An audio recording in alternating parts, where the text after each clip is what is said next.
You ask Tiger to solve. This deals with linear equations with one unknown.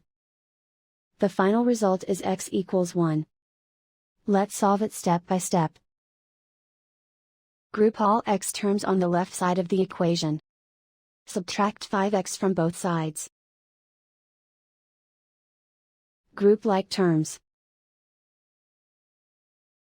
Simplify the arithmetic. Group like terms. Simplify the arithmetic. Group all constants on the right side of the equation. Add 4 to both sides. Simplify the arithmetic.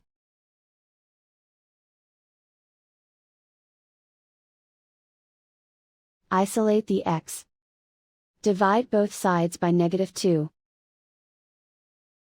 Cancel out the negatives. Simplify the fraction. Cancel out the negatives. Simplify the fraction. And so the final result is x equals 1.